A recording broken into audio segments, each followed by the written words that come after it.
Okay, ABC did this poll yesterday. Jonathan Karl hosted This Week with George Stephanopoulos. It's This Week without George Stephanopoulos this week. And here it is. It's within the margin of error. Biden still beats Trump by 4. And this is after the indictment. And Jonathan Karl, astounded by this. Watch.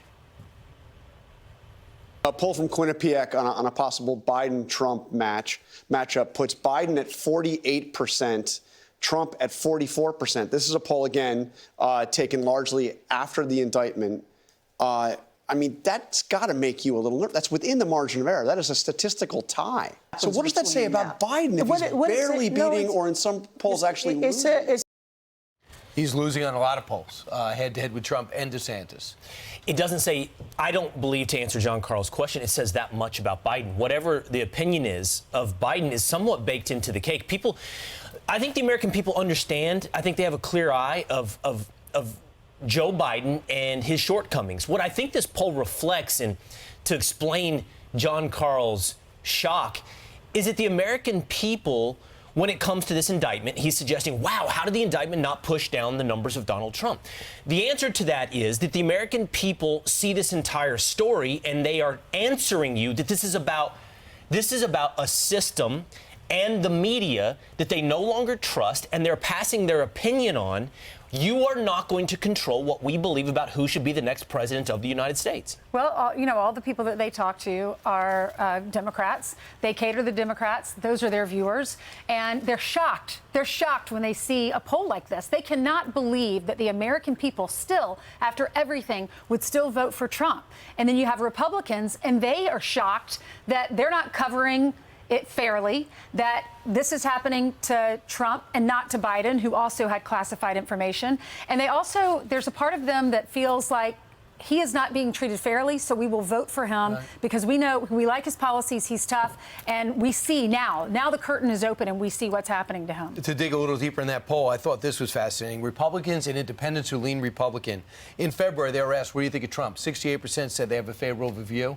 Now, it's at 76% have a favorable view after 2 indictments. That's because what I'm trying to say is we often look at these polls and we look at elections and we say that's a referendum on a politician. In this moment in time, that poll is a referendum. I'm using him as an illustration. But that poll is a referendum on you, John Karl. That's a referendum on the FBI. That's a referendum on the Department of Justice. That's a referendum on all you thought would impact the minds of the American people. And instead, what the American people are saying is, yeah, I don't think we want to hear what you have to say anymore. We don't. You have no trust. 2 things stood out for me this weekend. Number one is George Stephanopoulos last week when he was interviewing with Jim Trusty, and Jim Trusty said, you know, you talk about dual justice. Trump did something wrong. He goes, well, what about Joe Biden has documents in his garage? He goes, whoa, whoa, whoa, you can't say that. He goes, why not? Like, they have no idea. They have totally forgotten that there's an investigation into the current president for doing the same thing as indictment. Right. That's a conspiracy theory? And then Chuck Todd with Mike Pence this weekend. He's like, you know, you understand the American people see what's going on with Trump, and they have their own opinions, but they've seen a dual track of justice. He goes, what are you talking about? He goes, the Russia collusion. He goes, oh, Horowitz said there was a reason for an investigation. He goes, Horowitz eviscerated the whole investigation, but Chuck Todd has no idea that for 4 years he jammed Russia down everybody's throats.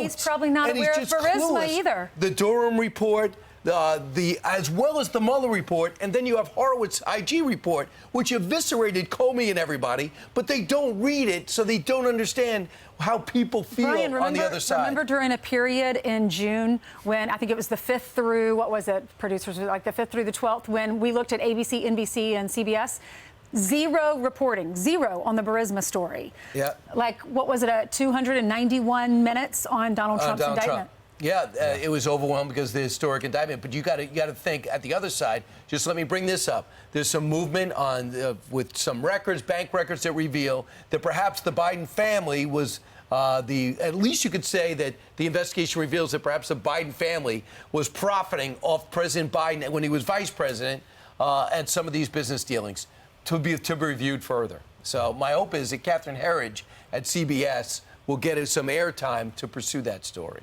I'm Steve Doocy. I'm Brian Kilmeade. And I'm Ainsley Earhart. And click here to subscribe to the Fox News YouTube page to catch our hottest interviews and most compelling analysis.